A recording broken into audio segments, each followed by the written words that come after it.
Good evening, representatives from Faulkner Browns. Can you just confirm that you're able to hear me? Hello, I can hear you. I just have trouble with my video. It doesn't seem to accept my camera. I'm just trying to fix this here. Can you hear me? We most certainly can. Thank you for confirming. Okay, thank you.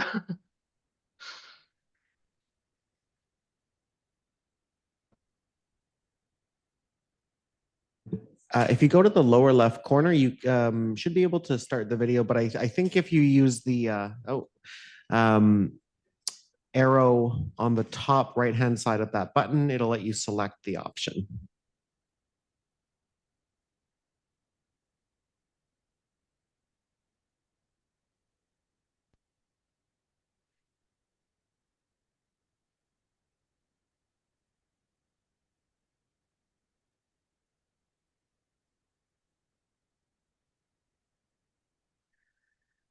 No, unfortunately, it's not working. I might just quickly sign out and sign in again just to see if that works. Certainly.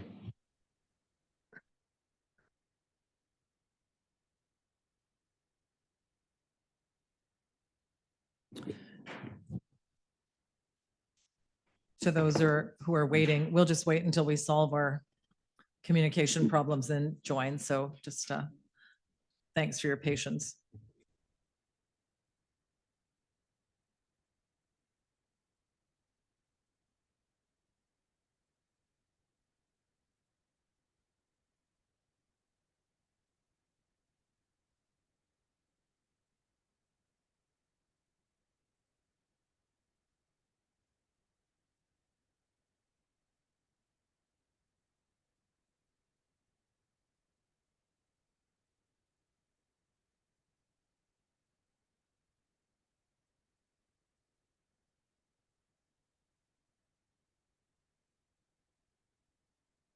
Here we go. Apologies.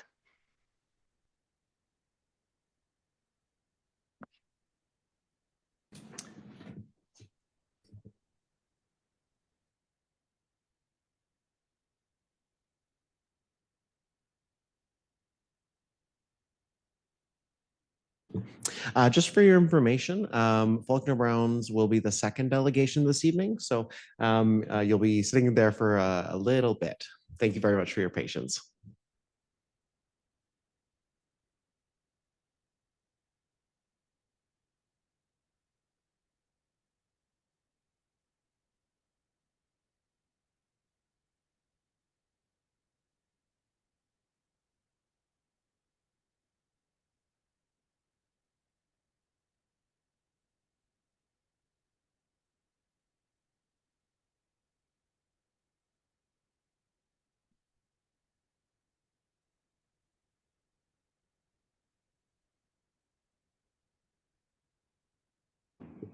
Okay, thanks folks for your patience. Our last meeting went to about 6:29, so we were kind of scrambling a little bit to get going again.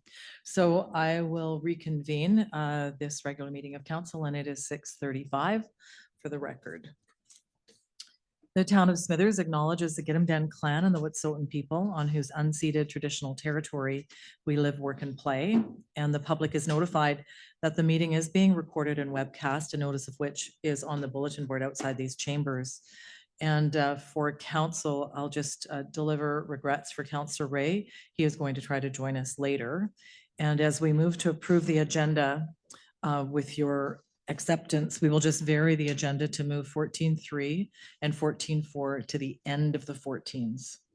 So just if you're good with that, I'll get a motion to approve. Councillor Raven, Councillor Elliott, thank you. All in favor? Any opposed? And that's carried. Are you good, Ms. Goodrick? So we'll just move those two to the end of that section. We have two delegations tonight, and the first is with the Smithers RCMP detachment, and I'll invite Staff Sergeant Law to the delegation table. Thank you. Welcome.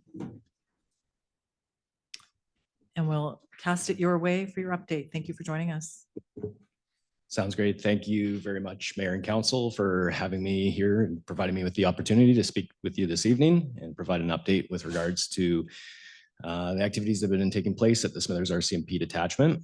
I'd also like to thank Mayor and Council for the ongoing support that they have lended us during my time here in Smithers. For those that I haven't met and those that might be tuning in online, my name's Staff Sergeant Ryan Law, and I'm the detachment commander at the Smithers Detachment. It's because of your support and the support of the community that's been quite overwhelming since my arrival here that allows us to do the good work that we do. Today, just to stay on track here with my time allotment, I have 3 categories that I'll be speaking with you about. The first is going to be a general detachment update. After that, I'm going to move into a summary of some crime statistics that we've seen over the past year, and then segue into the most recent, the past 3 months. And then I will tie those crime stats into our annual performance planning that we are currently engaged with at the detachment in terms of setting priorities for the upcoming year. And I'd like to seek the town's collaboration on setting those priorities. So first off, with the detachment update, I have a couple positive staffing announcements to make here this evening. We have recently received confirmation that we will be receiving a new constable, a constable with some previous service coming to us from Chilliwack. His name is Constable Edward DeWin. Some people in the community may recognize that name. I know he grew up here and has some connections to the community. He also was an auxiliary here in Smithers, so he's quite familiar with the area and the geography, so it should be a really quick process to have him integrated with the team here in Smithers. He is expected to be arriving July 6th. We also have recently completed a selection for a new sergeant. That's our operations NCO at the detachment. And the sergeant is going to be Mike Williams, and he's coming to us from Prince George. It's a promotion for him, so he was a corporal there, and he's being promoted to sergeant upon his arrival. So hopefully that motivates him to get to post.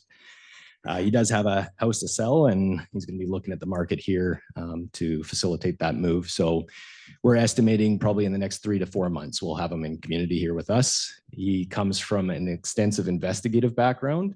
Most recently, he was attached to the major crime section in Prince George, primarily responsible for investigating homicides and historic unsolved files. I'll tie that in later to one of our priorities that we've set for the detachment, but essentially it's to bolster our investigative capacity and the overall quality of investigations for the community that we serve here. Outside of those 2 regular members that we have coming, we also have recently brought on a new commissionaire, so additional guard staff.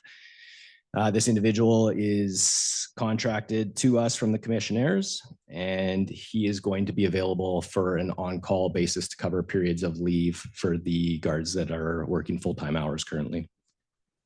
And then in addition to that, we also, through cooperation with Northern Society for Domestic Peace, we are in the process of bringing on a new victim service employee, so police-based victim services.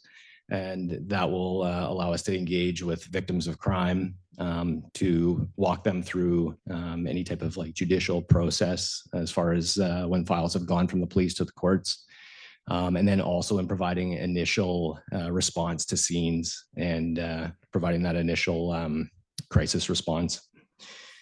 That posting is currently out, and we are just screening applicants at this time for that position. Moving on from that, so just to speak to the crime statistics as a general summary. So in 2024, for that year, the town of Smithers saw a significant increase in property crime within the downtown area. Through an analysis of the statistics that year, we found that the majority of those crimes were being committed by a very small portion of the population.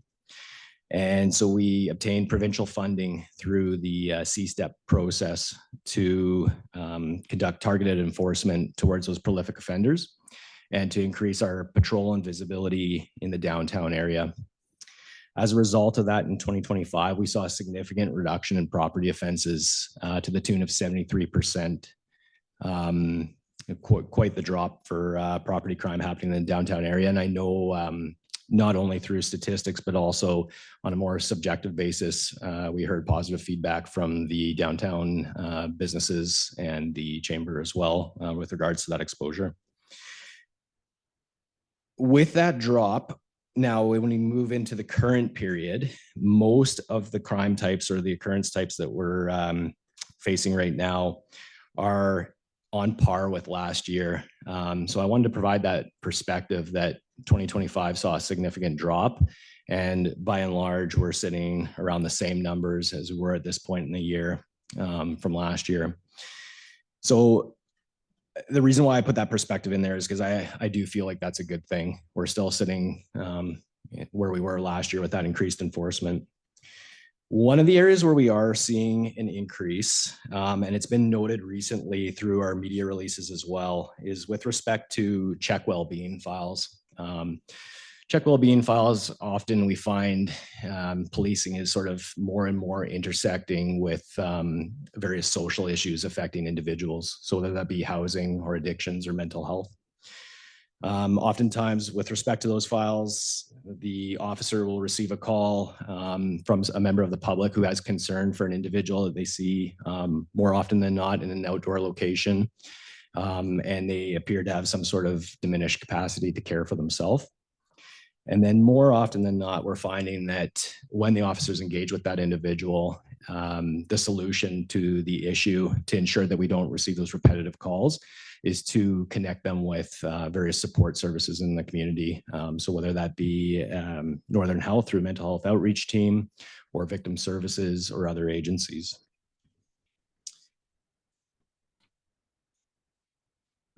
So that would be one area where we saw a significant increase.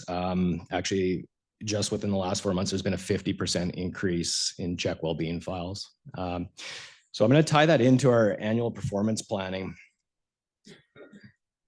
So one of the suggested priorities for the upcoming year, it's classified as operational excellence. And so what does that actually mean? So when we break that down, what we're looking to do is we're looking to contribute to Canadian safety through enforcement, crime prevention, outreach, and high quality investigations.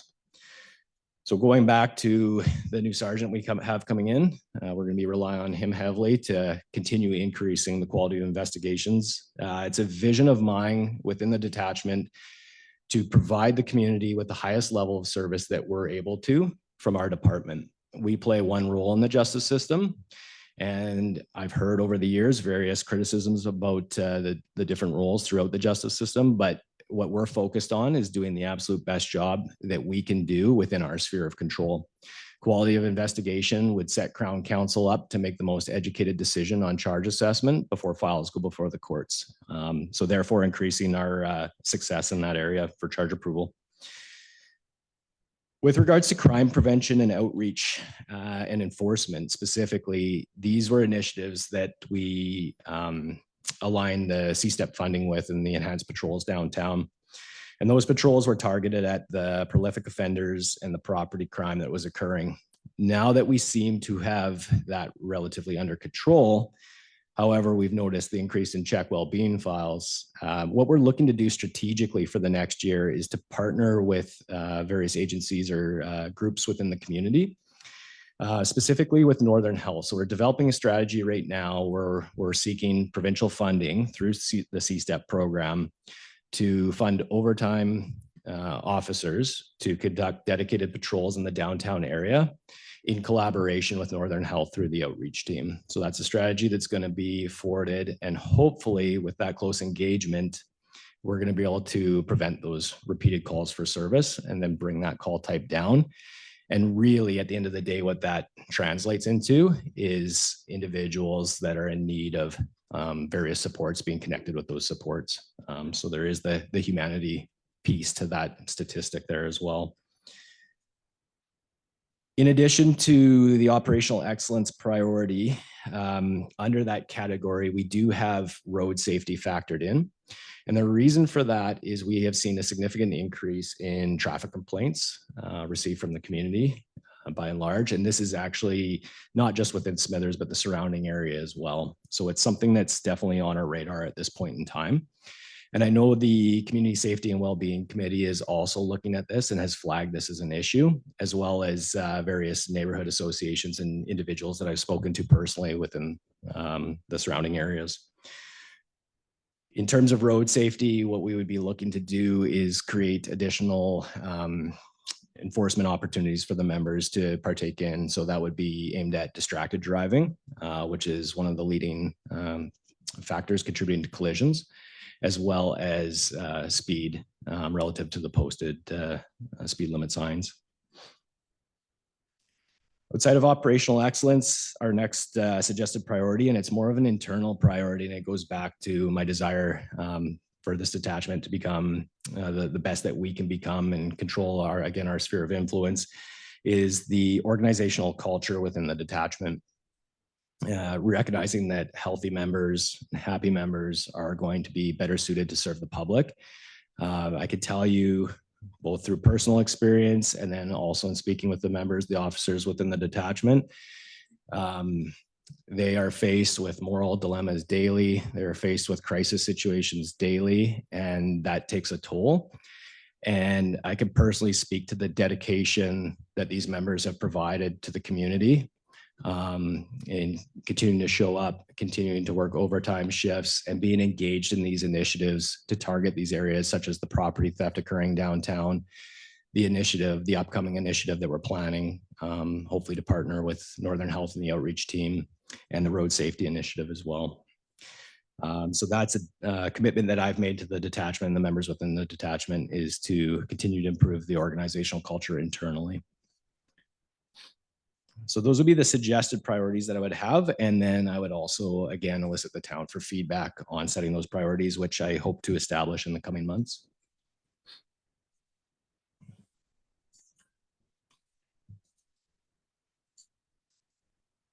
And I think I'll open it up for questions relatively on time. Thanks, Staff Sergeant Law. You're better at managing time than I am sometimes, so thank you for that. Council, if there's questions for the commander, now is your moment. Councillor Raven.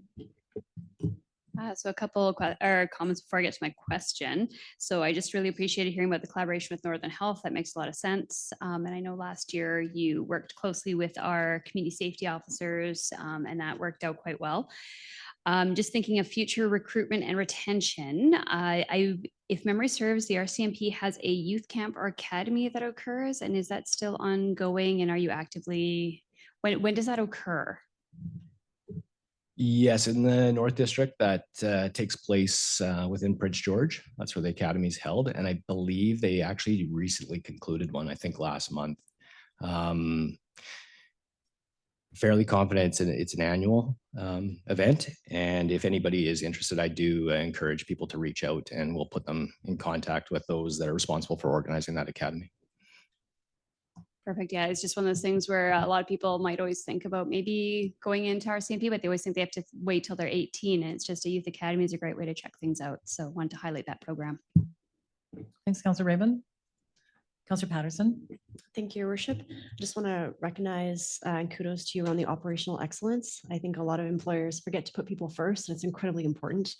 And obviously, I recognize the importance of you needing to stay impartial as an organization, and not having sort of close relationships, perhaps with many people for safety reasons. But just to say, if there's anything that you feel that the municipality can do to help to support people within the community, just know that we're always here. Thank you.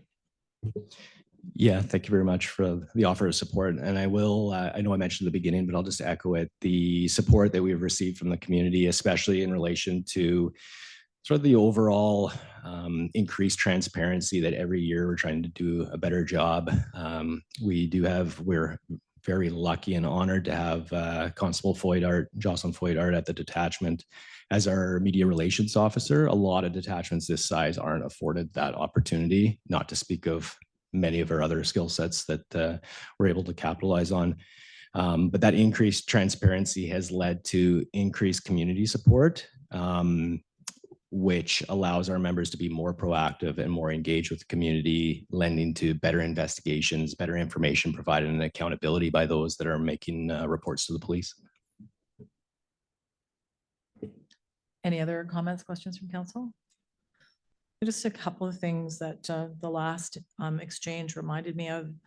So things I think that land well in the community, and Councillor Patterson brought them to my mind, are being able to see officers on foot when that happens. So you reference the CSEP program as well, having more presence where people can interact with officers other than in an emergency situation to put the humanity into the relationship. I think that always lands really well.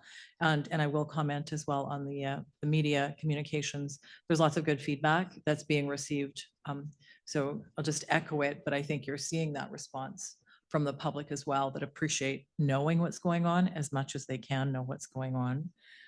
And just, you're aware of this, but just since we're in a public meeting, over the years that I've been at this table, council has been advocating for increased resources for our detachment. We've done what we can to support the detachment in terms of members and being able to expand the force, but we're very aware that the detachment could use some extra resources as well. And that's a message that we've carried to the province every year. And it's not your direct responsibility, but we also joined the advocacy last year to make sure that the Crown Council offices are fully staffed. So that was good insight for us to think about that. And you're talking about making your own house operate as well as possible, but we are reliant on all of those systems working together. So as we learn the weaknesses, we're able to do our part too, to try to bring that story to the people who perhaps can help us by adequately resourcing all of those different houses so that the community is best served. And I think the one last thing I would be remiss in saying is just thank you to you and your members. So it's nice to have you and Constable Foydart here, but to all of your members, like, thank you for the work. It's hard work and sometimes underappreciated. So if you could just take our thanks back to your members when you see them for the work that's done on behalf of the community. Yeah, thank you very much for your support. It's greatly appreciated. It's felt, and I know it has a big impact on the work that we do on a day-to-day basis. Thank you. Thank you very much for being here this evening. And you get to have the rest of your evening back unless you feel like just hanging out. Probably not, eh? Thank you. Yeah, okay. All right. Okay. It's always nice to invite delegations to stay with us for the whole evening. We have a second delegation and we have them online. It is Faulkner Browns and it's regarding the designs for the new library. And welcome. Thank you. I will share my screen here.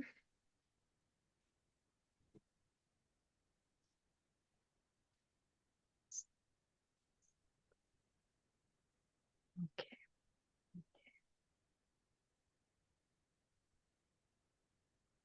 Great. Well, good evening, Mayor and Council. My name is Sabrina Hoke. I'm an associate at Faulkner Browns Architects in Vancouver. Thank you for the opportunity to provide an information update on the Smithers Public Library and Community Space Development Plan. This presentation is a follow-up to our January 2026 presentation, and this evening I'll be focusing on the outcomes of the work completed since and the recommended path forward. I'll briefly walk through the project timeline and background, summarize the engagement and key findings, and then focus on building analysis, program development, costing options, and the preferred design approach. I'll finish with a quick look at grants and next steps.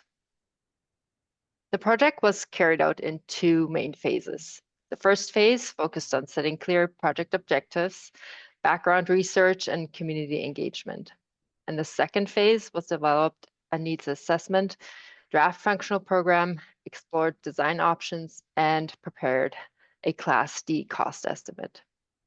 We are now finalizing the final options and recommendations report, which will support the project moving forward into the detailed design phase. The existing library is aging and undersized, and the community has long advocated for a new facility.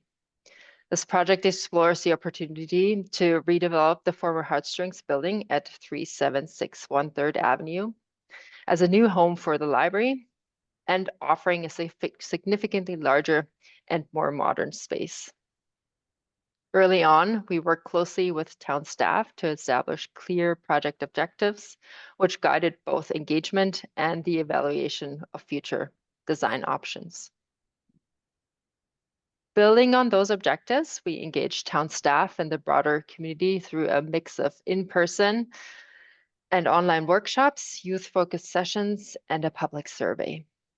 And the goal was to hear from a wide range of voices and better understand both current needs and future expectations.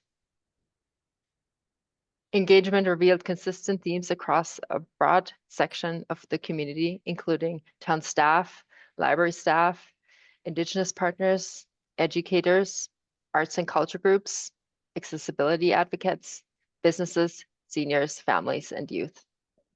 We made a deliberate effort to include children and youth through tailored activities supported by the schools, the library, and town staff.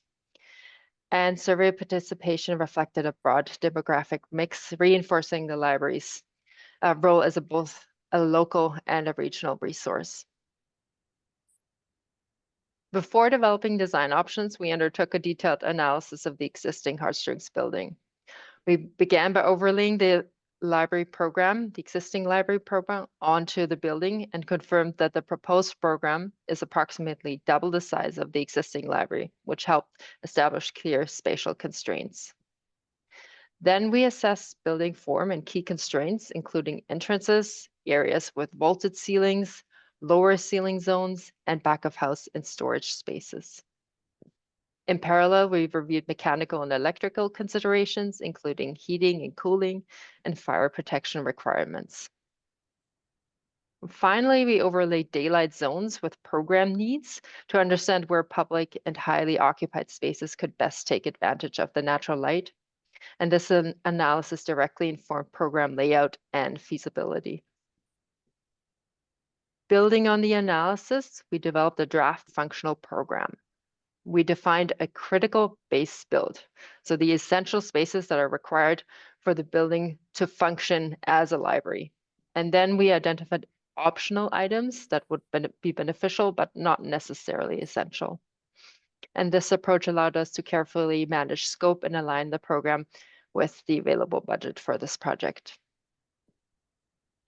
From there, we developed 3 costing options based on the functional program. So option 1 is the critical base build, which delivers the minimum functional library at the lowest cost.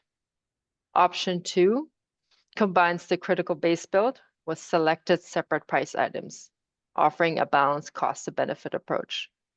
And then there's option 3, which includes the critical base build plus all optional price items, resulting in the most extensive outcome.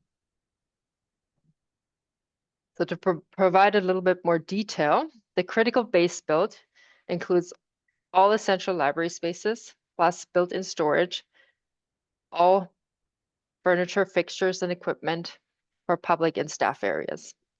And these non-base build items are funded through fundraising by the Smithers Library. So this option assumes a sprinkler system.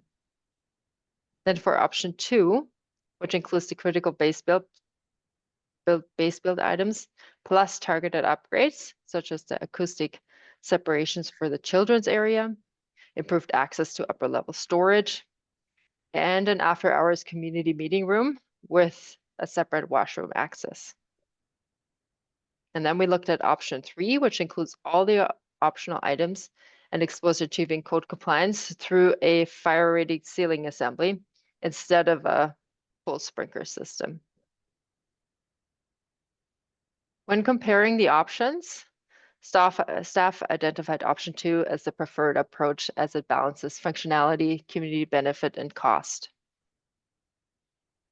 And when we went through the Class D costing summary, the total estimated project cost for the critical base build with the selected optional price items comes in below the $3 million project budget.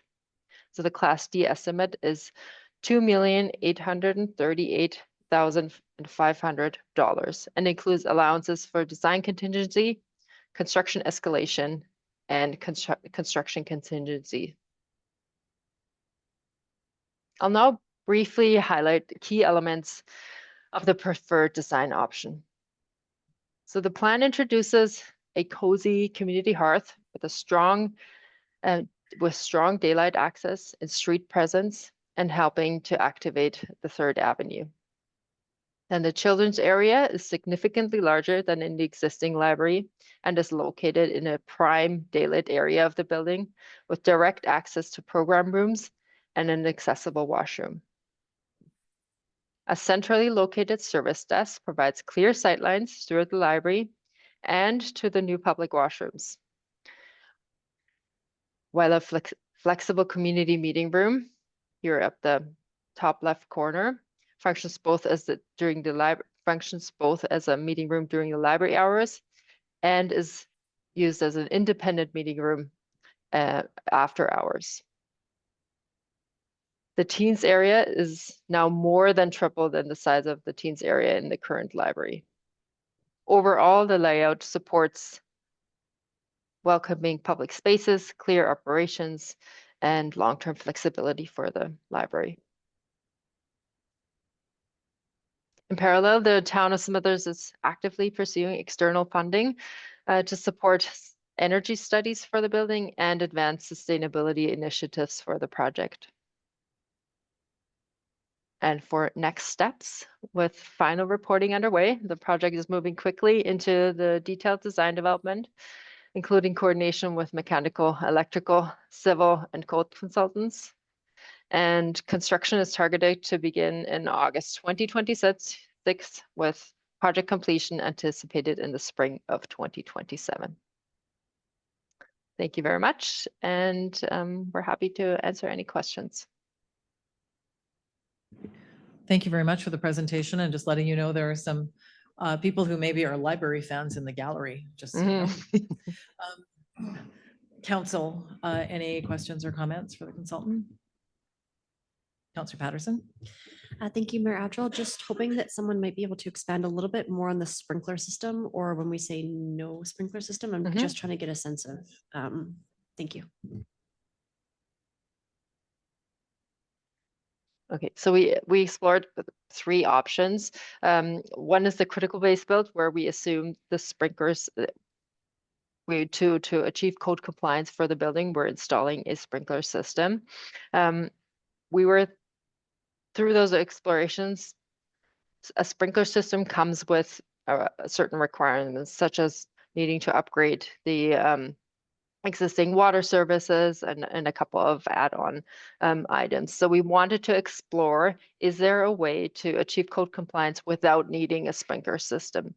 So together with the code consultant, we defined how can we achieve that, and to not have to install the sprinkler system, we would need to provide a 45-minute-hour rating of the existing interior ceiling of the building. And to do that, we would need to take out the wood slat ceilings and replace those with Type X gypsum board to create a 45-minute rating. So in option 3, we explored that option. However, taking out the ceiling, wood ceiling, and then replacing with Type X gypsum board and redoing the whole mechanical system up there would actually come in at a higher cost than installing a sprinkler system. So for the project moving forward, in the preferred option, we're moving forward with installing a sprinkler system for this building. I hope this helps. Yes, thank you so much. And perhaps I'll just look to staff to signal if it's for a later conversation, but could you just chat a little bit about considerations around insurance with these options, or is that for a later discussion? That'll be for a later discussion. Thank you kindly. Thanks, Councillor Patterson. Councillor Buikema? Thank you, Mayor Adrell. I like option 2. I like the fact it comes in under $3 million. And yesterday, some members of council had opportunity to tour the Heartstrings building. And it was hard not to leave without a feeling that, you know what, this building has the potential to, I think, just become a perfect library facility for our community, like the location. So anyway, option 2 is my choice. Thanks, Councillor Buikema. Councillor Raven? I just have a quick question as to if you happen to know off the top, how much the hearing loop for the reception desk is. I can look that up in 1 second. I do believe it was about $5,000. Sorry to interrupt, but I think Mhm. that was the Yeah, price 5,000. tag on that. Yeah, 5,000. Okay, so I just have to kind of say is, you know, with my accessibility hat on is so often people that are using the library are seniors who have hearing aids and a loop system. That kind of, to me, I'd like to see that in the second list, but I do appreciate that the second option came in under budget. I know I was definitely concerned when everything was going around is, you know, we're doing this to save some money, and I was very happy to see that there is the options under budget. So overall, very happy with the plan and just really impressed with what you were able to do with the space. Thanks, Councillor Raven. Councillor Elliott? Thank you, Mayor. Yeah, I was also pleased with the budget and the contingencies built in. But I'm very excited about the project because I think based on the design, it's a community space. It's not just a library anymore. So to me, that's really important to get that out there as well. And there's some, and no one said it yet, but a third space. So I've heard this before, talked a lot about that. There's home, there's work or school for kids, and then there's a third space for them as well. So that's really important that they can gather with their friends and people, and it's part of their education as well. So I really appreciate the budget. I like build 2. I like 3 as well. It's a lot more money, of course, but I think it's pretty reasonable, in my opinion, for those options. Thanks, Councillor Elliott. Councillor Leonard? Sure, I'll just weigh in and thank you for the work that's been done here. I appreciated the presentation, very thorough, and it's nice to see that we had, you know, the 3 options and to sort of think through additional ads while we're sort of contemplating which direction we're going to go. So I look forward, just want to thank you for the information and look forward to making a decision a little later on. Thanks. Thanks, Councillor Leonard. Yeah, also appreciate the presentation and the work that's been done. Sometimes the letters on the estimates confuse me, so I'm just going to ask, how secure is a Class D estimate? What does that mean? It builds in contingencies and just make sure that like it's based on a very highly conceptual plan. However, with this project, we've been able to go in a fair amount of detail. So there will be a second Class B estimate when we're moving forward in detailed design, which will be based on more detailed numbers. Okay, thank you. And I Yeah, guess that comes but- with the building documents, the construction documents. Exactly. So that comes with being Okay. closer to building permit documents. Okay. And then similar to Councillor Raven on the critical base build, on option 2, when you're seeing the items that are not included, I appreciate knowing what the hearing loop costs. And I'm just wondering what the cost on the tool library was. Walls and tool library was $41,800 in that range. Okay, thank you for that extra information. Okay, anything else, council? Then I'm going to thank you very much for joining us this evening and presenting the information. Council will be talking about this later on in our meeting, but the amount of detail that's here and I think the work that was done in the community to get us here is very much appreciated. So thank you. Thank you. All right.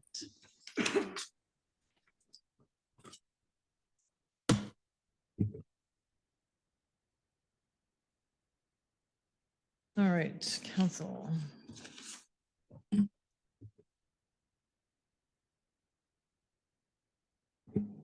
So where we are in the agenda for folks in the gallery, we are at item 6, which is the public comment period.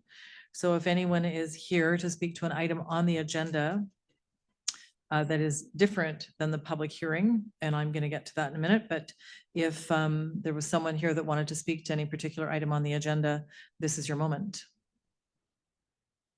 Okay.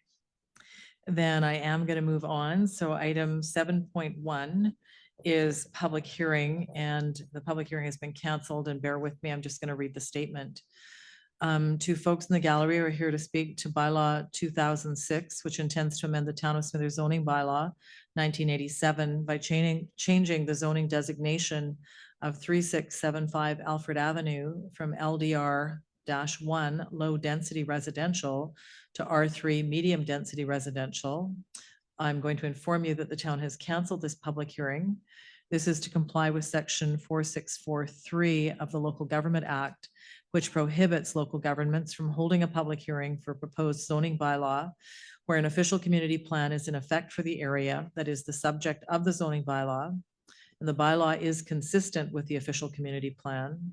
The sole purpose of the bylaw is to permit development that is in whole or in part residential development, and the residential component of the development accounts for at least half of the gross floor area of all buildings and other structures proposed as part of the development.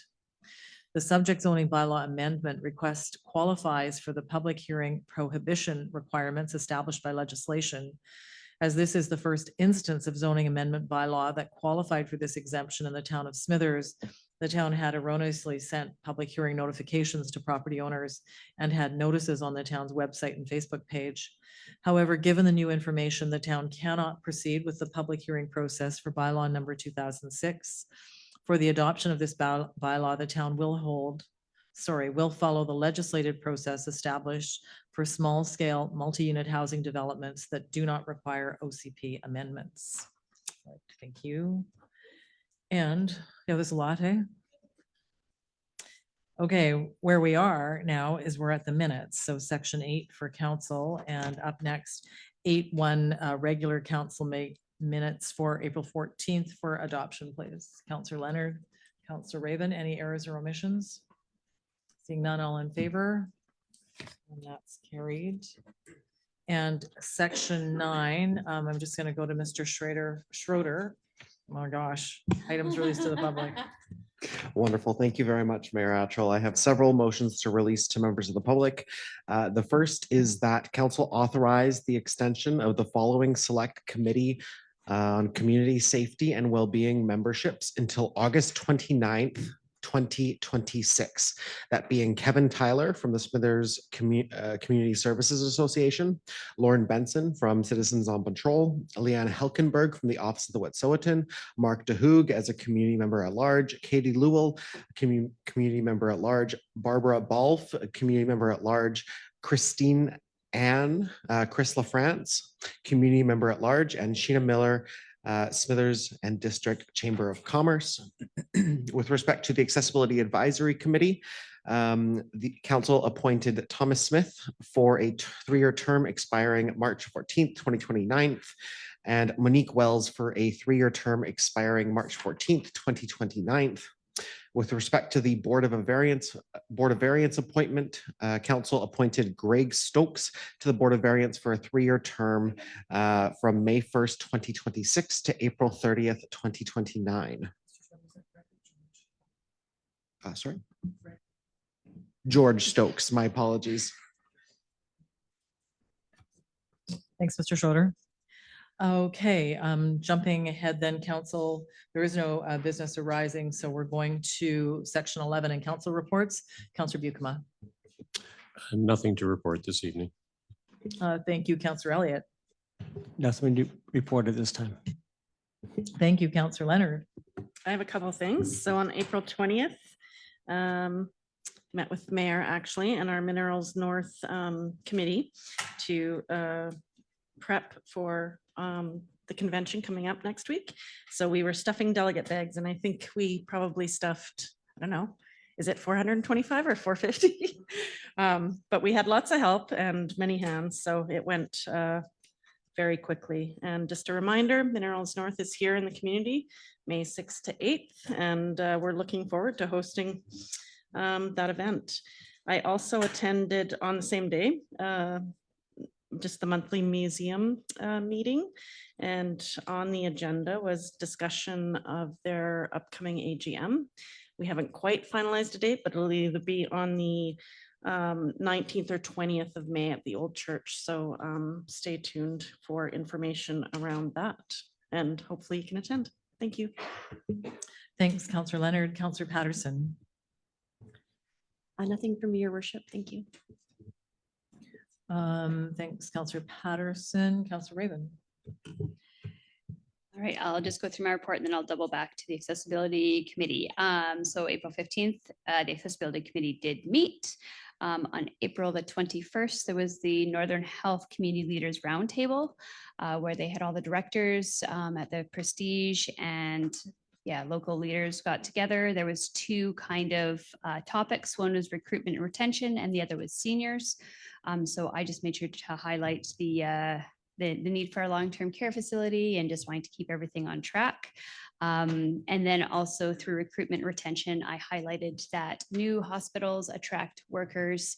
So they were going to do a tour of our hospital afterwards. So I said, feel free to take a look. They've done a wonderful job, but we could definitely use a new hospital.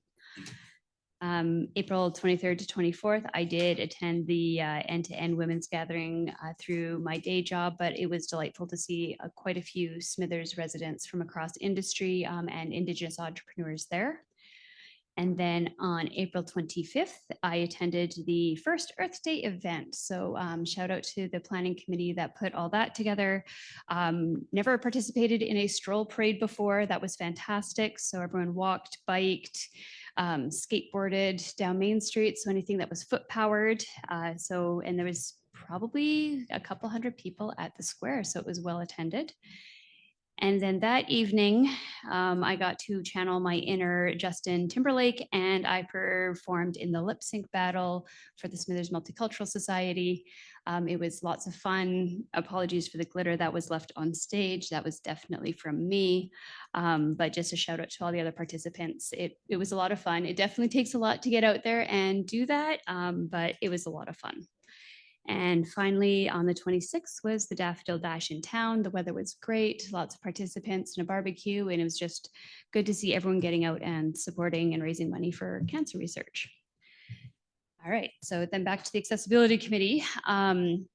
There are 3 recommendations about how to move forward with our accessibility plan update. And do you want me to read them all out or just move them as a block? Is there a preference?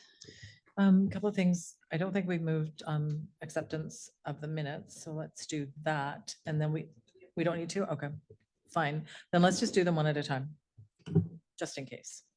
Okay, so the first motion is that the Accessibility Advisory Committee recommend that council approve the minor update approach for undertaking the accessibility plan update project, enabling the town to adopt the updated plan in compliance with section 11.2 of the Accessible BC Act.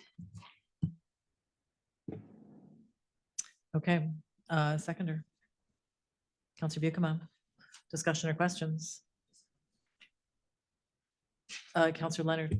I would just like more clarity around minor update. If you can provide that, Councillor Raven. No, absolutely. So our plan has to be updated, and what the committee felt is that we don't need to redo the entire plan and start from scratch. So this would be taking our existing plan and tweaking it because there was still quite a few items that we haven't fulfilled yet. So rather than doing a full tear down and rebuild, it would just be taking the current plan and kind of just updating it. That's good. Councillor Patterson. Thank you, Mayor. Just a question through to staff. Is this something that we would need to consider when we talk about like our overall list of priority projects? Excuse me, this is something that we're obligated to do, and so it's moving through the process. It was brought to consideration at recommendation of staff to move forward with the minor update, and the committee decided to make that recommendation to council as well. Thank you very much. Thanks for those. Councillor Raven. Just had one more piece. Part of it is because staff recognize that very often when we're doing the larger accessibility outreaches, It's actually the people that are already sitting on the committee that respond to the surveys and the open houses. So it's just kind of noticed that the expertise or the usual feedback was already in the room and at that table. Thanks, Councilor Raven. Okay, motions on the floor. All in favor? Any opposed? And that's carried unanimously. Councilor Raven. All right, and then the second motion is that the Accessibility Advisory Committee recommend to council that staff notify the community that an accessibility plan update is underway and invite public feedback to align with the Accessibility Awareness Week, including a website link to the current accessibility plan. And a seconder, Councilor Bucama.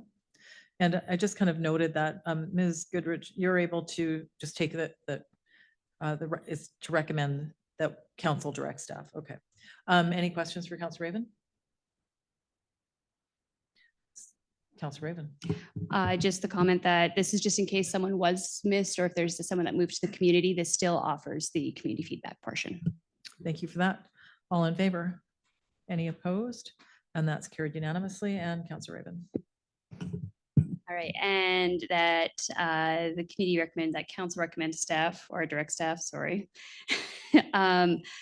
identify wayfinding and community awareness as key themes within the scope of the accessibility plan update process to improve clarity of the plan and support the implementation of accessibility related improvements. And a seconder.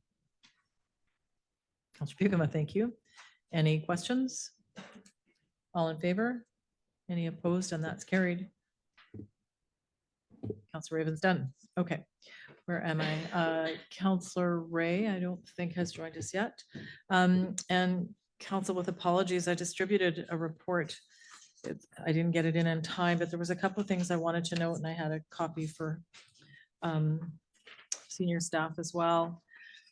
So some of it you can peruse at your leisure. A couple of things I wanted to draw attention to though is I'm sort of getting up to speed on what the changes to the temporary foreign worker program means to some of our local businesses. I was spent some time talking with a couple of them, and then it is an issue at the NCLGA for advocacy, and it has been for a while. I think we were at a point with some of our local businesses where we would have started to see door closure or changes in operations very quickly by summertime. And so I was able to follow up with one of the experts at NCLGA and then through the Minister of State, through Minister Anderson's office, reach out to get information that happened to be being released on Monday. So last week on Monday, the provincial government issued a news release saying that it was going to take advantage of the extension opportunity that was provided by the federal government that at first the province had declined to participate in. And I'm a long ways from expert in this file. It's fairly complex. However, when I got back to our local businesses, there was some relief presented. So the overall situation hasn't gone away, but the crisis situation for some has been extended. There's a year's grace, but I think this, you know, as much as we're all trying to keep up on everything, this seems like an issue we probably will have to find a way to present some support to our local businesses, even if it is via NCLJ and UBCM, which is where this landed last week. Okay. Leave that. There's some comments on NCLJ and Northern Health, but Council Ravens talked about the health meeting as well. I just wanted to note the day last week with Elise Banstra. No one's ever asked to shadow me for the day. It was pretty funny. So she came in and hung out. I wanted to note, I sort of sprung her on people. So we went out to the works yard and Darren happened to be there, our utility supervisor. He was great, really provided a lot of info. We did come with treats. I will say that we brought treats. And then she joined us.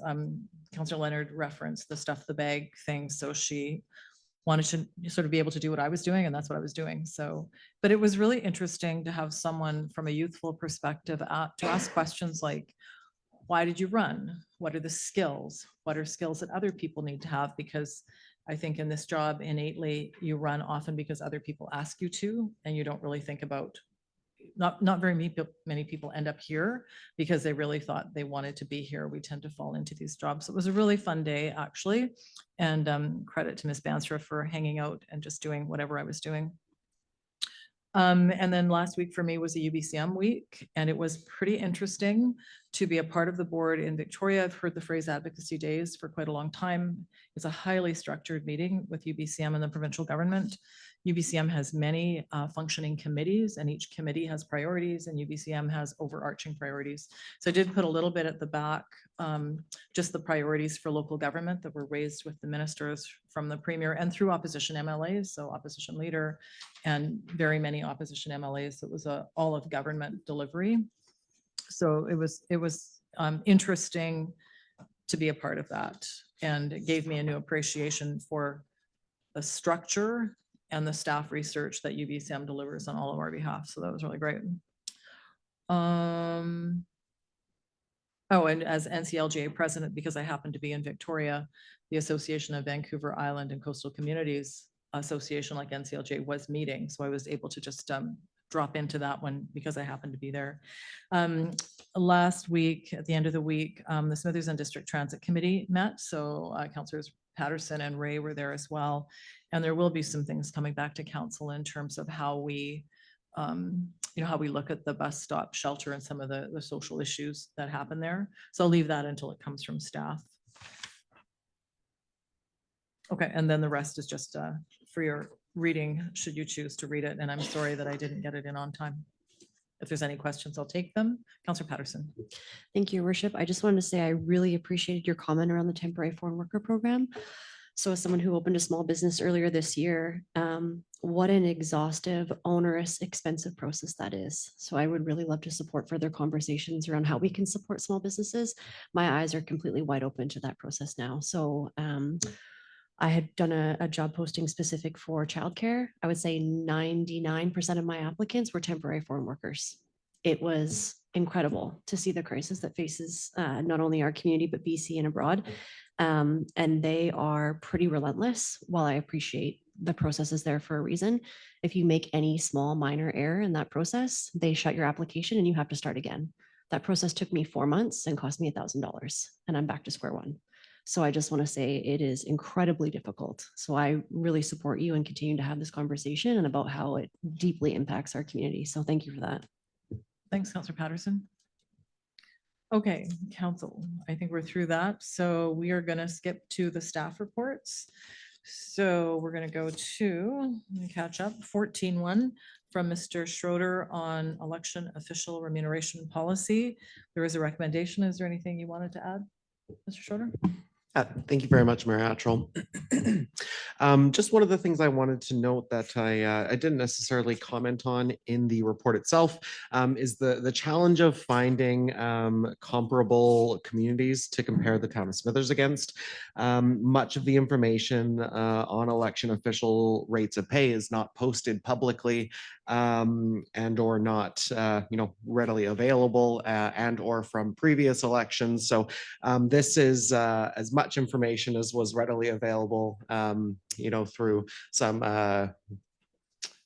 relationships that I have available to me as well as on the internet. Thanks, Mr. Schroeder. Councillor Beekema. I'll move the staff recommendation. Thank you. Seconder. Councillor Raven. Discussion. Comments. Councillor Leonard. I just wanted, for clarity, I do support the motion, but for clarity, and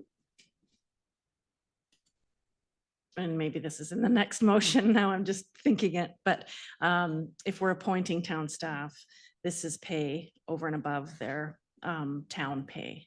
Yeah, okay, so just so that's on record. And do we receive any sort of grants from the provincial government for municipal elections? Thank you very much. No, the town of Smithers does not receive any grants for providing municipal elections, though we do work with the school district and do have a cost sharing agreement arranged with them. This policy is the step prior to us offering that agreement to them with all the costs buttoned up. Anything else? All right, motion's on the table. All in favor? Any opposed? And that's carried unanimously. And then 14.2 also from Mr. Schroeder on the appointment of election officials for the upcoming election. Anything you wanted to add? No, thank you, Mayor. Okay. So there's 3 recommendations. If someone wants to put them forward, Councillor Bucama.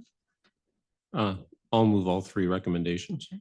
And I saw your hand, Councillor Patterson. Are you seconding? Okay. Any discussion? Councillor Patterson?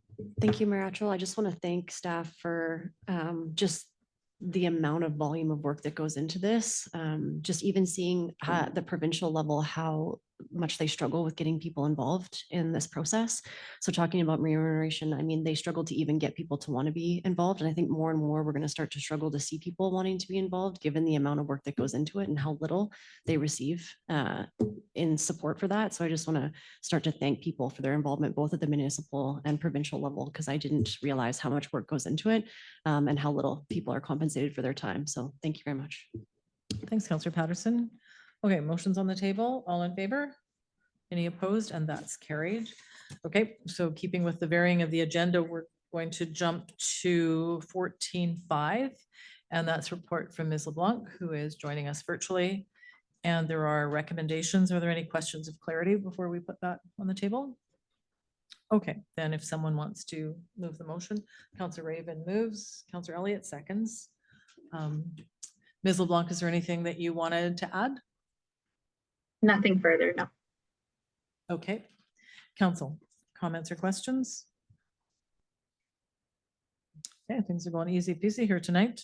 I'm gonna call the vote. So this is Skate Park Society Phase 4, and this is for approval, which will allow the I forgot what it's called, hump track. Is that it? Okay, hump tracks moving forward. All in favor? Any opposed? And that's carried. All right, then 14.6 from Chief DeVries. And this is Ranger Park update. There is a recommendation. Chief, is there anything you wanted to add? Unless there's specific questions about the report, I think everything I need is clear. Yeah. Okay, thank you for that. Council. Councillor Patterson, are you moving? Okay, seconder. Councillor Bucama seconds. Questions, comments? Councillor Elliott. Thank you, Mayor. I just had a question about the claim and then the deductible. So is that typical for this? That seems high to me. I don't know if that's, maybe I missed something in the report. Could you clarify? Mr. Walsh. The insurance policy upon my arrival in the town had a $50,000 flood deductible. Unfortunately, there was a claim a couple of years ago where it was $10,000. And this unfortunately has been amended. So this will be something I'll kind of review going forward, but unfortunately our deductible for this is $50,000. I guess my question then is does our insurance rate go up when we make this claim? And is it a wash in the end? Mr. Welsh. Most likely insurances are done on a loss ratio. So yes, this could factor our insurance rating going forward. Councillor Patterson. Thank you, Mayor Atchell. I was just actually shocked when I opened my new small business. I could not find an insurance company that would give me a deductible for less than $10,000 because they do it based on number of claims within the community. Unfortunately, we're built on a swamp. Was shocked to learn that. So sadly, I'm not surprised. Thank you. Anyone else? Councillor Elliott. Sorry, Mayor. I just had my brain's working overtime here about the insurance. So I'm just curious about what we pay for this insurance. Is this like a overall insurance for the town, like MIABC, or is it just on our assets? Mr. Welsh. Our town carries 2 insurance policies. One is MIABC for our general liability insurance, and we have a second plan through Acera, which is our property insurance. It'll be something I'll be reviewing in the upcoming, one of the many tasks going, but this is an inherited policy that was in place when I arrived in the town. Thank you. I'll stop talking. No, it's all right. Anyone else? Any additional questions? I think the only comment I'd make is it's interesting to have watched the recommendations for Ranger Park come to this table over the last number of years, from council not spending anything on it and considering taking it down to where we are now. So I think, I was of 2 minds looking at this. We don't have a dearth of buildings, so it's not like we can move things to somewhere else. and to, I think with the cost of construction, seeing the value of some of our old buildings becoming, taking a second look at them again. Is there enough inherent value in the building? Because every time we add to it, it gets harder to look at it in a really stark way in the future. However, crummy flood. Okay, that's it for me. That wasn't helpful. Any other comments? Motions on the floor, all in favor? Any opposed? And that's carried. Thanks, Chief, for the report. Okay. Okay. It's getting in the nick of time. So council, I think Council Ray is going to join us, and we're going back to 14.3, which is a report from Ms. LeBlanc on the new Smithers Public Library design options, and there is a recommendation. And maybe we'll just pause for a second until we get Council Ray in. I'm here. He's in. I can hear and see you. Well, we can hear and see you too, Council Ray. Thank you. Thank you. That's the arrival we were waiting for, so thank you very much. Okay, and we are at 14.3. So the item's just been introduced. The recommendation is there. Are there any questions of clarity for Ms. LeBlanc before we start? Okay, does someone want to move the recommendation? Councillor Buikema? Seconder, Councillor Elliott. All right, to the recommendation. Any comments or questions? So this is option 2, the middle option that we saw in the presentation earlier. Councillor Raven. I would like to just hear if there's anyone else around the table that would support adding in the loop system. Just considering it is a rather small cost, I think it is meaningful and would add significant value for $5,000. And I would just like to see if anyone else has any thoughts on that. I'm going to go to Ms. LeBlanc first. Yeah, thank you through the chair to Councillor Raven's question. The intention is to include the hearing loop. We haven't included it in this base build as we are going to be looking for fundraising through the library. But the library is in agreement. We're in agreement that should be included. It's just not in this base build. Some of those items are, we can add them on as we go. That one just wasn't included in this base build. I know that makes me feel a lot better. I just want to make sure it doesn't get lost because I think it's one tangible piece that we can bring and just really show that we are trying to make an accessible space. So thank you so much. Maybe then, Ms. LeBlanc, just from that, you said there are other items that you're trying to include before we ask for things that we want to see. Maybe just fill us in on that, and then I'll go to Councillor Ray. Sure. So essentially, the design is built so that these things can be added on, like the hearing loop, as well as the tool, the maker space in the back. The intention is that potentially these items can be added on as years to come, maybe not within this project, but maybe as fundraising develops or if we find grants to add things on. So I believe it's pretty much just the hearing loop, the tool library in the back, closing the overhead doors. Those are kind of like the add-ons that we can kind of look at as they don't need to happen now. They can happen at later times as well. Okay, then I'm just going to repeat what Councillor Raven said. Is the intention to put the hearing loop in immediately, or it's a future project? The intention is it's just not built into this cost, but we are confident that we can find grants or fundraising for it. Okay, Mr. Dewar wants to say something. I see you, Councillor Ray. Yeah, just like to reiterate, basically with this, we have $3 million as a hard cap in terms of the budget for this. And so when staff looked at different options, what could be put in and what was absolutely necessary and what aligned with the values of the community, as well as the needs for the library staff, this is what we identified as the best of both worlds. And certainly there is opportunity through fundraising, and we do anticipate that there is going to be opportunity to add some of these additional pieces. But looking at it, that's pretty close to that $3 million cap, the build that we have right now at $2,800,000.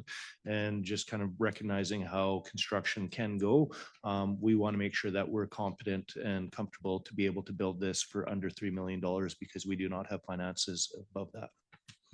Thanks, Mr. Durham. Okay, Councillor Ray, then, oh, sorry, Mr. Walsh. Is that who you're pointing at, Mr. Walsh? Correct. As Mr.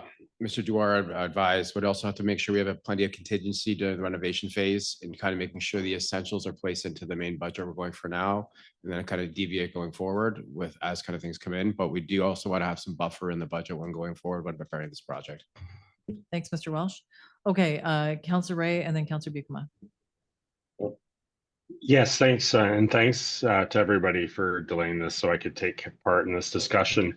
I apologize that I didn't see the presentation. I was wondering if somebody on staff could explain the FRR ceiling, and if we did an FRR ceiling, kind of what are the costs, and then how much would we save by not having to upgrade the water system to do the sprinkler? Ms. LeBlanc? So I'm gonna try and answer that the best I can. So it came down to pulling like the wood ceilings off, and it was essentially a cost savings, I believe, of under $30,000, but potentially significantly more construction going into it. So it was essentially a wash at that point. So we moved in the direction that keeping the integrity of the building and the wood that's there and that design was the preferred option. So there, we looked at that as well with the cost savings to see if not sprinkling the building would be significantly cheaper, and it wasn't. Councillor Ray, I'm going to let Mr. Duer in. Yeah, just building on what Ms. LeBlanc said, there was going to be minor cost savings by pulling out the roof and adding that gypsum material, but it was identified that it was going to look very institutional, and then the cost for actually changing that look would be quite significant following that. So looking at that, we recommended, and our consultant also recommended, installing this sprinkler system was going to be an easier and much more aesthetically pleasing end result without spending significant additional funds. Thank you. Councillor Ray, your hands down. Are you good? For questions, I am, yes. Okay, thank you. We can come back later. Councillor Bucama? I'm willing to move the staff recommendation. May I speak to it, or? It's already on the floor. Okay. So yes, you may. Yeah, I probably shouldn't have made the comment earlier in the meeting, but I like option 2 because it comes in under $3 million, and I thought that was kind of the ceiling we had established for this project. So I'm comfortable with option 2. Yeah. Thanks, Councillor Bucama. I saw Councillor Raven, so it'll be Councillor Raven, then Councillor Leonard. Sorry, I'm going to try to close the loop on this, and that was intentional. So I just wanted to ask a question to staff. So I understand that the loop's not in it now, and it might be fundraised, but it might not. So I'm wondering at what point again would I be able to bring this? Like, is this the point where we'd have to have it in now, or will there be an opportunity in the future where we could work it in if fundraising is unsuccessful? Ms. LeBlanc. We can work it in, and through the detailed design, it will come up again as well. Thank you. Councillor Leonard, thanks. Yeah, I would just like to throw support around option 2 as well. And because it is a Class D estimate, that number will change, the 2.8.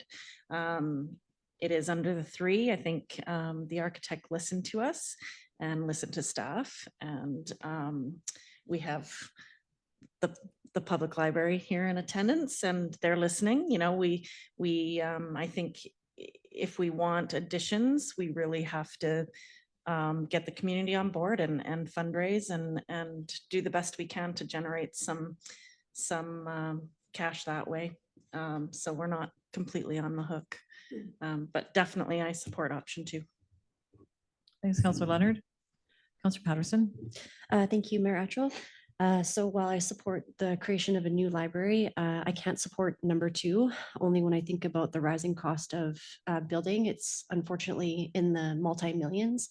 So I would be in favor of supporting option 1. And then as grants become available or fundraising opportunities become available, adding on some of the additional items that are included in there. But I would just say coming in at 2.8 is far too close to 3 million. And I think about how many of the other priorities we have on our plate, and I'm just still not clear on where we're going to find a lot of that funding. I can't go with the 2.8 or option 2, but I think I can read the tea leaves. So for that reason, I'll be voting against it. Thank you. Thanks, Councillor Patterson. Ms. LeBlanc. So one of the main big things that needs to be decided now with that additional from the base build to the option 2 is that after hours meeting room. That's something that can't be added on later because we are adding in an extra door to the accessible bathroom. So that meeting room has a washroom at night. There's also a vestibule at the back with an entrance to the outside. So that's one of the main drivers from the base build to option 2. And we really saw that in the community with the engagement, that was something that the community wanted, was an after hours meeting space. We have a lot of nonprofits in our community, a lot of people who are looking for that kind of space. So that is what is included, and it does need to be decided now. That is not something we can add on later. Thanks, Ms. LeBlanc. Okay, I'm not sure. Okay, Councillor Ray, looking for the hands. Yeah, so it's great that the Class D came under 3 million. But we've had Class Bs and Class As come in way higher once the design's built. So I support option 2, but I don't have a lot of confidence that it's going to come in under $3 million. And I appreciate I missed the presentation, and it's good information from Ms. LeBlanc that the after hours community room needs to be added, but is there an idea of how much that's adding to the cost? Because I see some of the included items in option 2 probably aren't super expensive. So is that a main driver of the difference between the base and option 2? Ms. LeBlanc. Yeah, thank you through the chair. That is about, don't quote me on this, but I believe it's about $113,000 extra on top of the base build. So it is one of the large drivers. Yeah, so it's very easy for people to say that there's a demand for something that's free, and I know that there has been demand, but the old churches for rent for a fairly low amount of money, and if it's adding that much, I'm not really too sure how much I can support it. If we can raise the money, that's good, but my worry is that the community is now going to see that it's going to come in under $3 million and not having the experience with all the bids, the Class D or the Class B or the Class C seem always to be short of what it ends up being in the end. And I just actually a question through to staff then is also, what is the plan to keep this under $3 million? When we did the second sheet of ice, we had a committee that looked at costs and looked at things to keep the project on the budget that we had. It was a very strict budget, kind of like we have now. So just through to staff, is there any plan on having some oversight committee that's going to try and keep this cost down below 3 million? Mr. Dewar. So part of the budget includes a project manager, which we anticipate that individual will be on site pretty much every day observing the construction. So essentially in terms of the process moving forward, we have to award the contract for the detailed design and the costing. That would come back to council before we tender, hire someone to complete the work. And so through that, we will have a refined cost from there. Certainly there would be opportunity to kind of, look at some of the options at that point in time. But the intention is to basically hire a contractor to manage the project, as well as we have the contingency for both the design as well as the construction built into the cost. Thank you. So yeah. So I still really, I'm going to support this, but I really think the community needs to start fundraising, because it's close enough to $3 million that I don't want to have to start really digging into the bones of the building. That some of the stuff that's not being done isn't, I'll use the word I always use, is it's not sexy. Like that overhead door should probably be removed. And I understand that it's getting us under the 3 million, but that's going to cost money in extra energy, et cetera. So I really, I can't see the gallery. I can't, but I really think that as a community, we need to get on the fundraising part of this, because we can't trust, and it's nothing to do with anybody that's done the work. It's just from my experience, the early estimates are always low. And so if the community is on the fundraising, we can make sure that this project is a success. Thanks, Councillor Ray. Councillor Leonard, and then Councillor Raven. I'm going to say, don't quote me, but it's a public meeting, so I guess I'm being quoted. Just in direct response to Councillor Ray's comment, Class D estimates are usually higher. And I'm speaking from the construction industry. So they typically have higher contingencies. And so I would expect, sitting here, that price will come down a little bit. So that's where I'm at. Thanks, Councillor Leonard. Appreciate that. Councillor Raven. I do appreciate Councillor Ray bringing up the emphasis on fundraising, because I fully support that as well. And I think just the skateboard park speaks to that the community can band together quite well. Just wanted to speak to the critical need for the meeting room space just a little bit. Is I'm involved in several not-for-profits, and it is actually extremely difficult to get meeting space in this town. Like, we do have the old church, we have the senior center, but so often we're looking at $50 an hour. And if you're a not-for-profit that doesn't, your budget is $300 for the year, you can't afford to meet. So I know there's some wonderful local restaurants that have very graciously opened up their spaces, but even the will for that is starting to get lost when you're taking up a table for an hour and a half and all you're buying is a coffee. So I do think that having this meeting space available is critical. Also, with the fact that it's accessible, there are spaces that are available, but they have stairs and just barriers. So just wanted to comment on that. Thanks, Councillor Raven. Councillor Leonard. Sorry, I'd just like to make a comment. I think it would be detrimental for the library to not charge for that meeting space. The museum does charge low cost for the old church, and I think a similar model could be used for the library. It's a revenue generator for them. We do know that they will be facing an increase in costs, or we will be. So I would suggest that there should be some sort of cost associated with renting that space. Thanks, Councillor Leonard. Mr. Doer. Yeah, I just wanted to comment that certainly a conversation that staff and the library board and staff have had, and that's something that will be up for future debate.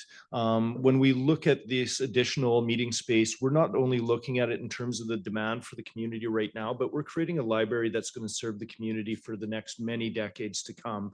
And it would, in our staff or professional opinion, it would be a shame to create that space and not be able to alter it to have this for the future needs. And so that's kind of what's driving staff's decision to try to recommend to incorporate that, is thinking about what are going to be the needs for the community and for this library and community space 20 years from now, 30 years from now. So just wanted to throw that out there. Thanks, Mr. Doer. Okay. Any last comments? Okay, so the recommendation is for option 2. Motion's on the table. All in favor? Any opposed? The motion passes with Councillor Patterson opposed. Thanks, Council. Good conversation, and thanks to the staff for helping us out with that. Next up, still with the library. So from Ms. LeBlanc, a report recommending a direct contract award. Any questions of clarity before we start? Okay, would someone like to put the motion on the table? Councillor Raven, man, your name's on this side. I just can't do them. Councillor Raven moves, Councillor Elliott seconds. It's on the table. Discussion, questions, comments? Okay, I'm not hearing any. So it's I'm just going to call the vote. All in favor? Any opposed? And Councillor Ray, there's a little delay there. Were you in favor or opposed? In favor. Okay, then that passes unanimously. Got it. Okay, thanks, everyone. So Councillor Ray, just for your information, we're through the staff reports, are the 14s. So next up is 15.1. We've got the municipal markers for March. If there's any questions for staff, now is your moment. The library people are happy and they might be going home. Not sure. Okay. Thanks for joining us. Thanks for your work. Okay, any questions for staff from the municipal markers? Councillor Patterson, sorry, I missed you and all of that. Sorry, Your Worship. Not a question, but just a comment. Again, when we had that wicked tree storm, I'm guessing that's the increase there that we saw around the dangers or tree fall. And again, I think, you know, I'm embarrassed to admit that I don't understand all of the work that municipal staff lead. But again, just hearing from the community how much staff stepped in to help to support them during that time. I think it's just, yeah, you can just see the proof there in the numbers. So great work to everybody during that time. Thanks for that. That's nice, Councillor Patterson. Any other questions, comments? Okay. Then we're up to bylaws. So 16.1 from Ms. Smith, and this is on the Freedom of Information and Protection of Privacy bylaw for 3 readings. So let's just go through the first reading if someone could move it. Councillor Raven, Councillor Patterson, all in favor? Any opposed? And that's first reading done. Let's get second reading on the floor, on the table. Councillor Raven, Councillor Elliott. Okay, motions on the floor if there's any questions. Or I know someday I'm gonna get you guys like really big name tags for your foreheads. That's not gonna solve this for me. Questions or comments for second reading? Thanks for the report. So Ms. Smith isn't here, but this is the little bit I know of the work that goes into this. So having whatever clarity is necessary to make life a little bit easier for the people that have to do this work. Cool. Okay, with that amazing comment, all in favor? Cool, that's it. Third reading, if you're willing. Councillor Raven, Councillor Elliott, I got you this time. Last chance for comments. All in favor? Any opposed? And that is carried. Thank you. 16.2 from Mr. Welsh, the borrowing bylaw for the library. They've all left. For first reading, Councillor Raven, Councillor Bucama, all in favor? Any opposed? That's first reading, unanimous. Second reading, Councillor Patterson, Councillor Bucama.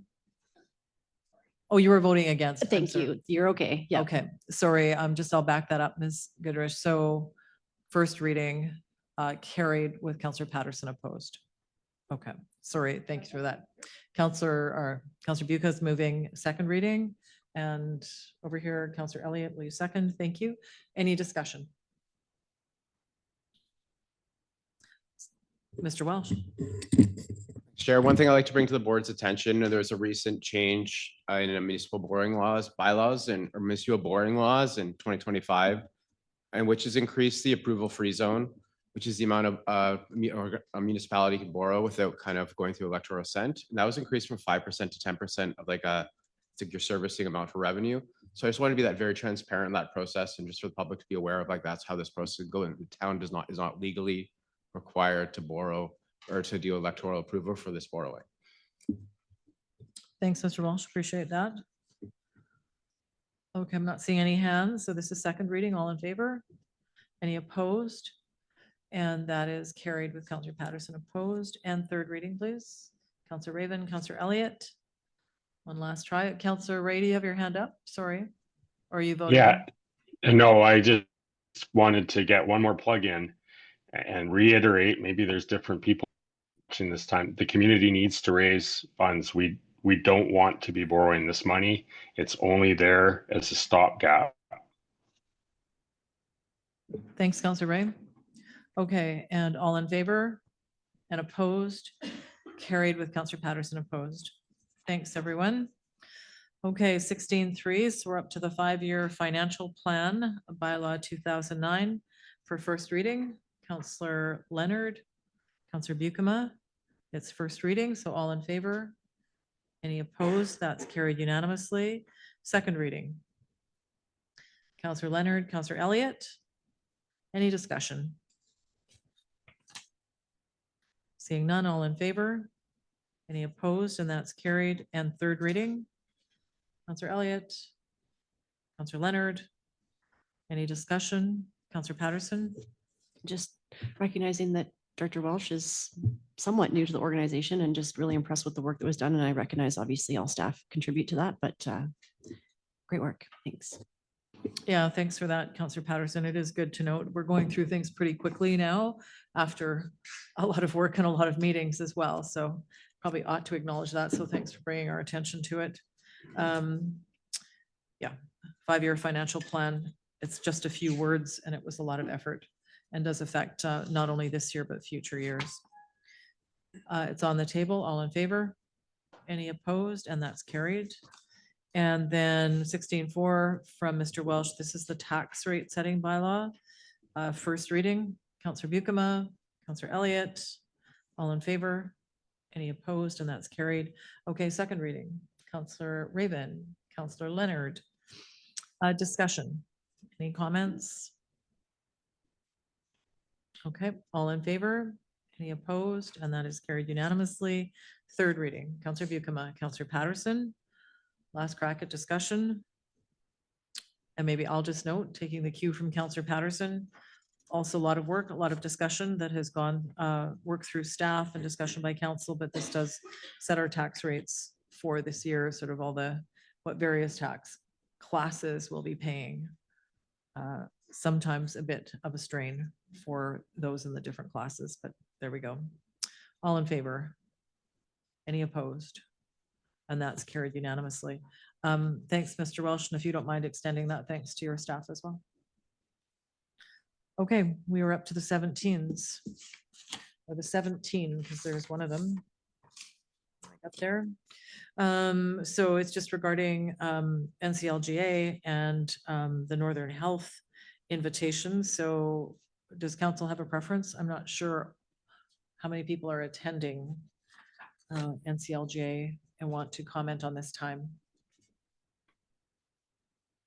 3 people are attending? Who's going? That's who probably cares. Councillor Elliott and Councillor Raven. Do you want to attend this meeting? And if you do, what time do you want? Councillor Raven. I think any time to get some face time with Northern Health is good. I don't have a time preference, but I could just throw it there the Wednesday if it's available. Councillor Elliott, do you have a preference?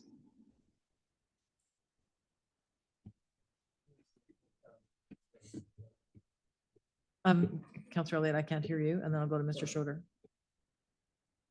Yeah, the Wednesday would work fine for me as well. Mr. Schroeder. Thank you very much, Mayor Attrell.